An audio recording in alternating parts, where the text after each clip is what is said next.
I-32M was disowned by my family 7 years ago due to a false accusation made by a female cousin, Jenny. She claimed I sawed her, and it cost me my entire life. My wife left me without any hesitation, and it was lucky for me I had a prenup in place, so I never lost a penny. My 2 brothers, 3 sisters, my dad, and my mom believed my female cousin. My grandparents were already dead by then, but I'm sure they would believe the lies of my female cousin. My uncle and aunt, Jenny's parents, actually defended me. They had doubts when Jenny's story kept changing, and they had evidence I was somewhere else when the essay supposedly happened. But my former family refused to believe it despite the clear evidence. Online, it was complete silence from Jenny. My former family also kept the entire drama private from the online space too.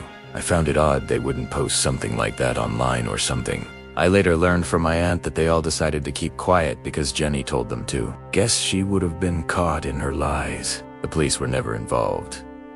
As Jenny claimed I had connections to the police department. I was glad she made that claim since I was not prepared for any legal trouble. My uncle and aunt became my parents, and my bio parents became Jenny's.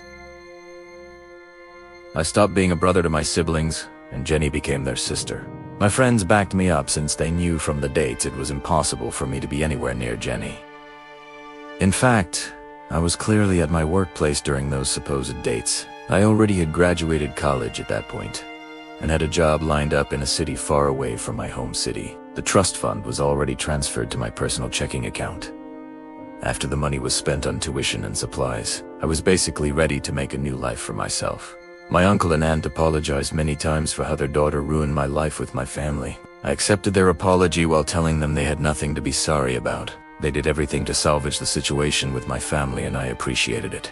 Since then, life has been normal for me after the new norm is set in. Holidays and events were spent with my uncle and aunt, who would refuse to spend those days with my parents. I found a successful career as an editor at a popular magazine outlet. It was a decent living, and I liked my job. I'm glad I made it okay without anything from my past hindering my progress.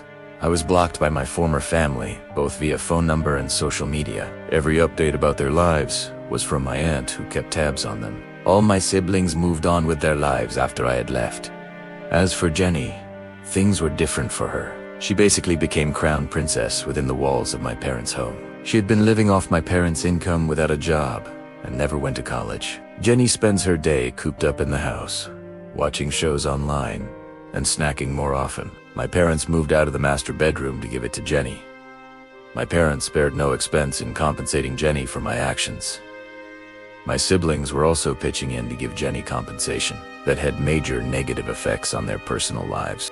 Jack, 30, had taken out a second mortgage to give the money to Jenny. Jack had been married to his wife, who didn't like it one bit. My aunt believes it will lead to a divorce. Daniel, 24M, was knee-deep in debt from taking out loans to pay for everything Jenny wanted. My aunt believes it's in the hundreds of thousands. Haley, 26F, and Diane, 28FA, had used money reserved for their children's presents for birthdays and Christmas to give it to Jenny instead. Their husbands are not happy at all with what they did. Divorce is also expected. Priscilla, 22F, was working hard at a fast food joint to stay with my former parents, to be close to Jenny as her support. She refused to go to college, despite her high grades in school, citing familial obligations. My aunt thinks that choice will have bad consequences for her future if she doesn't go to college. While I am concerned about how my former family is coddling Jenny, in the end it was their choice and not my business anymore. My uncle and aunt are my family now, and that is final. I came into some recent drama yesterday when I got a call from my aunt. I assumed it was going to be an announcement about upcoming vacation plans, but instead, my aunt told me the truth was finally out. I was taken aback and demanded to know how it happened. My aunt learned about it from her brother, my ex-dad. Jenny was celebrating her birthday with my former family in my old home. Lots of presents were given and lots of booze was drunk. Jenny had too much to drink, which clouded her mind and judgment. Right there at the party, Jenny admitted to lying about the whole thing. The reason was she was jealous of how I came from a well-off family with access to all the money my parents had. So, she concocted the whole thing to garner sympathy from my former family and get financial support from them as well.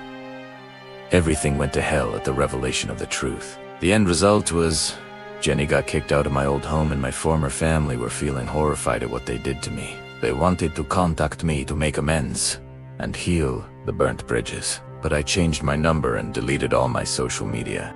I went so far as to change my name to honor my uncle and aunt for standing by me. They begged my aunt to give them my number, for them to call me, to beg for forgiveness. My aunt refused and told them it was up to me if I wanted any contact with them. I told her I was going to think long and hard about it. My aunt assured me I would not be heartless for wanting to remain estranged from them. They made their choices, and they should live with them, especially the consequences of their actions. I don't know what to do from this point. I had been doing so fine without their help, and I don't consider them family anymore since they sided with a liar without hearing my side. I don't think it's worth my time to make amends with people like that. I'm alright with living my life without them, but I am concerned about what they will do financially after Jenny drained so much money from my former family. My parents had apparently dipped into their retirement and savings to support Jenny, leaving them with only a quarter of it left. Daniel's debt was massive, and I don't think he'll ever get out of it. Jack had taken out another big mortgage. Even though his income hasn't changed much, Haley and Diane were going through a rough patch with how they prioritized Jenny over their own kids. Priscilla had basically ruined her future in supporting a liar and had lost her chances for scholarships for college. I don't know if I should open myself up to more drama or not.